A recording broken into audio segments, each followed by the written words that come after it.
السلام علیکم میرے تمام ویورز کو میرا سلام۔ اللہم صلی علی محمد وعلی محمد۔ شروع کرتا ہوں اللہ کے نام سے جو بڑا مہربان اور نہایت رحم کرنے والا ہے۔ دعائے پروردگار عالم سے کہ اپنے پیارے نبی محمد مصطفیٰ صلی اللہ علیہ وسلم اور ان کے آل کے صدقے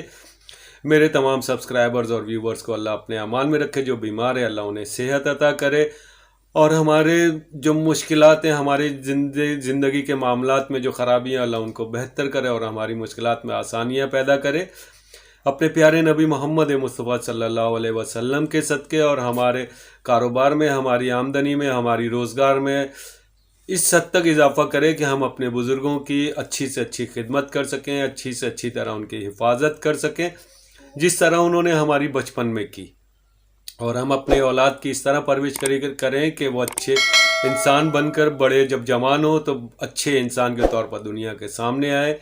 اب یہ سٹارٹ کریں گے ویڈیو کو، تو بھائی پہلے تو میرے تمام سبسکرائبرز اور ویورز کو بہت بہت مبارک ہو۔ کچھ دنوں سے جو پٹارے میں قید جو چھپی ہوئی چیز تھی وہ سامنے آ گئی ہے۔ پٹارا مطلب جو ہوتا ہے ڈبہ ہوتا ہے، بند ڈبہ، اس کے اندر اب سوچو کیا ہے، تو جو پہلی ہوتی ہے اس کا حل نکل آیا، اس کا جواب مل گیا۔ عاصم منیر صاحب جو ہیں، شاہ صاحب جو ہیں، وہ نئے آرمی چیف کے طور پر سامنے آ گئے ہیں۔ صدر مملکت صاحب نے بغیر کسی مسئلے کو پیدا کیے سمری پر سگنیچر بھی کر دیے۔ تو بھائی آپ سب کو مبارک ہو، ہمیں بھی مبارک ہو، کیونکہ ہمارے آرمی چیف ہیں، یہ ہمارے ملک کی شان ہے۔ اب ہم جو پچھلے دنوں میں جو پریشانیاں تھیں ملک کے اندر، نہ کوئی کاروبار ہو پا رہا تھا، نہ کچھ اور، امید کریں گے اللہ سے کہ وہ حالات بہتر کرے، کیونکہ سب یہی تناؤ میں تھے کہ کون آئے گا کون آئے گا کون آئے گا، تو بھائی وہ سامنے آ گیا۔ عاصم منیر صاحب ہیں جو ہمارے نئے آرمی چیف ہیں۔ اب باقاعدہ طور پر 29 نومبر کو ان کا جو ہے حلف برداری بھی ہو جائے گی، اور جنرل قمر جاوید باجوہ صاحب رخصت ہو گئے، وہ اپنے گھر جائیں گے۔ وہاں سے سننے میں آ رہا ہے کہ یہ پاکستان میں نہیں رہیں گے، بیلجیم چلے جائیں گے۔ تو اب وقت کے ساتھ دیکھیں گے کیا ہوتا ہے۔ بہرحال جو ابھی تک کی باتیں یا خبریں یا نیوز ہیں وہ یہی ہیں کہ انہوں نے پاکستان میں نہیں رکنا۔ جس طرح راحیل شریف صاحب سعودی عرب چلے گئے، انہوں نے بیلجیم چلے جانے۔ افسوس کی بات ہے کہ ہمارے جو خزانے ہیں، جو ہمارے جو مان ہیں، ہمارے جو اثاثے ہیں، اصل ملک ہے، وہ ہمارے ملک سے چلے جاتے ہیں اور ہم لوگ خاموش بیٹھے رہتے ہیں۔ سب سے افسوس کی بات، راحیل شریف صاحب ملک سے گئے، نہایت ہی یعنی برا عمل تھا، انہیں نہیں جانا چاہیے تھا۔ وہ ہمارے اثاثے ہیں، ہماری وہ آن ہے، ہمارے ملک کا مان ہے وہ۔ بہرحال وہ ان کا اپنا فیل، ریٹائر ہو گئے، اس کے بعد وہ جو چاہیں کریں، کہیں پر بھی جا کر رہیں، وہ ان کی اپنی زندگی۔ بہرحال ایسا ہونا نہیں چاہیے۔ جب سائنٹسٹ ملک کے اندر مرتا ہے تو ان کو بھی ملک کے اندر ہی مرنا چاہیے۔ اچھے سے اچھا سائنسدان ہو، اسے ہم جس طرح باہر نہیں جانے دیتے، تو اسی طرح بھائی یہ ہمارے جرنیل جو ہیں وہ بھی سائنٹسٹ سے کم نہیں ہوتے، ان کو بھی ملک سے باہر نہیں جانا چاہیے۔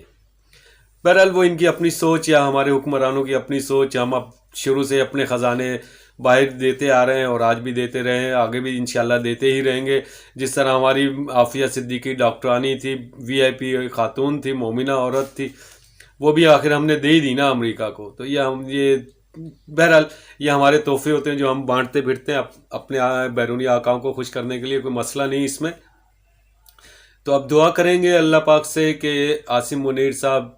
جو ہیں جلد سے جلد اور خیر سے اپنی سیٹ پر آئیں، اپنے عہدے پر آئیں، اپنا حلف اٹھائیں، اور اللہ ہمارے ملک کو ترقی دے۔ اور ہم یہ خواہش کریں گے، کم از کم میری یہ خواہش ہوگی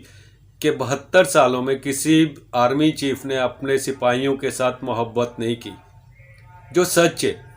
اپنے ماتحت جتنا بھی ہے، میجر ہو، کرنل ہو، جرنل ہو، بریگیڈیئر ہو، سپاہی ہو، نائک ہو، جو بھی ہو، ان سے ہمارے آرمی چیف نے محبت نہیں کی، نہ ہی ہماری حکومتوں نے محبت کی۔ جس طرح ایران کے اوپر گزشتہ مہینوں میں جب امریکہ نے ان کا ایک جنرل مارا تھا، نام ذہن میں نہیں ہے میرے، جنرل مارا تھا، اسی نیکسٹ ڈے یا اس سے اگلے دن جو ہے سوئم والا دن تھا یا تدفین کا دن تھا، اسی وقت ایران والوں نے امریکہ کے عراق میں موجود ہوائی بیڑے پر جو ہے حملہ کیا، اسی ٹائم پر ان کی تدفین कार्रवाई ये होती है मोहब्बत अपने साथियों से, अपने सिपाहियों से, अपने जर्नैलों से। तो भाई हमारी हुकूमत ऐसा कब करेगी ये तो पता नहीं, करेगी भी या नहीं करेगी, इतनी जुर्रत, इसके लिए जुर्रत चाहिए, वो मेरे ख्याल में पाकिस्तान के अंदर मौजूद नहीं है। बहरहाल सलाम है उन सिपाहियों को जो अपने मुल्क के लिए अपनी जान देते हैं, और उनसे ज़्यादा सलाम है उन हुक्मरानों पर जो अपने सिपाहियों की कुर्बानियों को ज़ाया नहीं जाने देते, उसका जवाब बदला ज़रूर लेते हैं, क्योंकि कुरान में भी बदले का जिक्र मौजूद है। अब आसिम मुनीर साहब से यही ख्वाहिश करेंगे, यही उम्मीद रखेंगे इंशाअल्लाह अल्लाह पाक इनको ऐसा हुक्मरान बनाए जैसा कि एक सच्चा बाप होता है, जो अपनी औलाद का बदला ज़रूर लेता है, अपनी औलाद को चोट नहीं लगने देता। तो भाई अमाम आपकी औलाद हो या ना हो, बॉर्डर पे खड़े हुए सिपाही जो हैं, ठीक है, वो चाहे सिपाही रैंक का हो, नाइक हो, हवलदार हो, सूबेदार हो, जो भी हो, चाहे वो जर्नल ही क्यों ना हो, वो आपका औलाद है, आपका बेटा है, आपकी बेटी है, उनके लिए आपको ज़रूर सर उठाना पड़ेगा। अब ये रिक्वेस्ट ये कि आपको उठाना पड़ेगा, क्योंकि आप बाप हो,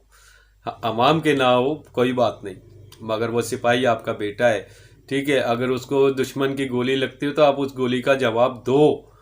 ये नहीं है कि खामोश होकर बैठ जाओ माजी की तरह। अल्लाह आपको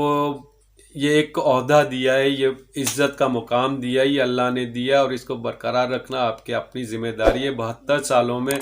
सच कहता हूँ मैं कि एक भी ऐसा जर्नल नहीं, जर्नल कह रहा हूँ, जर्नल तो बहुत तगड़े तगड़े आए, परवेज़ मुशर्रफ जैसे भी आए, जिन्होंने उठा के फेंक दिया, सब कुछ साफ़ कर दिया। तो अल्लाह आपको भी ऐसी ताकत दे और हिम्मत दे, आप में भी ऐसी ज़रूरत हो कि आप गंद उठा के बाहर फेंक दो। इंशाल्लाह ऐसा हो अल्लाह के हुक्म से। तो बहरहाल अगर हमारे सिपाहियों को, हमारे पुलिस को, हमारे जो आर्म फोर्सेस इदारे हैं, अगर उनको किसी दुश्मन की गोली लगती है तो खुदा के लिए आप उसका जवाब दो, सिर्फ बातों की हद तक नहीं, हकीकत में जवाब दो, ताकि दुनिया देखे और दोबारा वो अमल करने से पहले सोचे कि पाकिस्तान में जो अब नया आर्मी चीफ आया है वो बहादुर है, दलेर है, उसमें हिम्मत है, उसमें जुर्रत है, वो बदला ले सकता है। डरना किस चीज़ का, मरना तो सब नहीं है ना, भले वो कर्नल हो, भले मेजर हो, या मैं हूँ, कोई भी हो, मरना सब ने, मगर मज़ा तो उस वक्त है ना जब शहादत की मौत आए, अपने मुल्क की हिफाजत करते हुए मौत आए, अपने औलाद को बचाते हुए मौत आए। तो आसिम मुनीर साहब से यही दरख्वास्त करूँगा, हमारे नए आर्मी चीफ हैं, अल्लाह इनको और बुलंदियों पर, तरक्कियों पर लेकर जाए। तो यही है कि भाई अगर आने वाले दिनों में अगर दुश्मन की जारियत होती है, कंट्रोल लाइन की जो खिलाफ वर्जी होती है, उससे हमारा कोई सिपाही या कोई बड़ा ऑफिसर जो भी है, हमारी नज़र में सब एक है, सब मोहतरम है, शहीद होता है तो खुदा के लिए उसका बदला लें, खामोश नहीं बैठना। जो सिफारती जो होते हैं कि हमने सिफारतकार को बुलवा के उनको जलील कर दिया, उनको डांट दिया, तो भाई ऐसा अमल नहीं करना। हम अल्लाह के हुक्म से अल्लाह के मानने वाले हैं, आखिरी नबी के मानने वाले हैं, उनके इल्म की जो है हम में बहुत ज़्यादा उनका दिया हुआ इल्म हमारे दिलों में, हमारे दिमागों में मौजूद है। असहाब रसूल खुदा सल्लल्लाहु अलैहि वसल्लम की ज़िंदगी देख लें आप, असहाब आइम्मा ताहिरीन अलैहिस्सलाम की ज़िंदगी देख लें आप, इन्होंने डट के मुकाबला किया, आज शहादत के उस मुकाम पर हैं कि अल्लाह ख़ुद कहता है कि ये मेरे महबूब के महबूब के महबूब हैं। ठीक है ना, नबी पाक को जो चाहता है ना अल्लाह फिर उसे ज़रूर चाहता है, ऐसा नहीं है कि अल्लाह ना चाहे। अब नबी के औलाद जो चाहेगा ना, अल्लाह उसको ज़रूर चाहेगा। तो भाई इसी तरह अगर आपका सिपाही आपको चाहता है, आपके इशारे पर खड़ा होता है, आपके इशारे पर बैठता है, तो आपका भी फ़र्ज़ बनता है, आपकी भी ज़िम्मेदारी बनती है कि आप उससे प्यार करो, और इतना प्यार करो कि वो बग़ैर सोचे आपकी आंखों का इशारा समझ जाए कि आप क्या कहना चाहते हैं। ठीक है जी, अब दुआ करेंगे आखिर में परवरदिगार आलम से कि मेरे परवरदिगार अपने प्यारे नबी मोहम्मद मुस्तफ़ा सल्लल्लाहु अलैहि वसल्लम के सदके मेरे जितने भी सब्सक्राइबर्स और व्यूवर्स हैं उनको अपने अमान में रखे, जो बीमार है अल्लाह उनको सेहत अता करे, और जो किसी मसले में या किसी भी मुश्किलात में गिरफ्तार हैं अल्लाह उनकी मुश्किलात में आसानी लाए, और अपने प्यारे नबी मोहम्मद मुस्तफ़ा सल्लल्लाहु अलैहि वसल्लम और औलाद मुस्तफ़ा सल्लल्लाहु अलैहि वसल्लम के सदके इनके मुश्किलात और इनकी परेशानियां दूर करे, और हमारी ज़िंदगी के जो मामलात ख़राब हैं अल्लाह उनको बेहतर से बेहतर करे, और मोहम्मद और आले मोहम्मद के सदके और उनके आल के सदके और उनके असहाब रसूल खुदा के सदके और आइम्मा ताहिरीन के असहाब के सदके हमारी आमदनी में, हमारी रोटी रोज़ी में इतना इजाफ़ा करे परवरदिगार, इतना इजाफ़ा करे परवरदिगार کہ ہم اپنے بزرگوں کی اچھی سے اچھی حفاظت کر سکیں، اچھی سے اچھی ان کی دیکھ بھال کر سکیں اور اپنے بچوں کی اچھی پرورش کر سکیں، تاکہ وہ کل کو جوان ہو تو دنیا کے سامنے اچھے انسان کے طور پر سامنے آئے۔ اللہم صلی علی محمد و آل محمد۔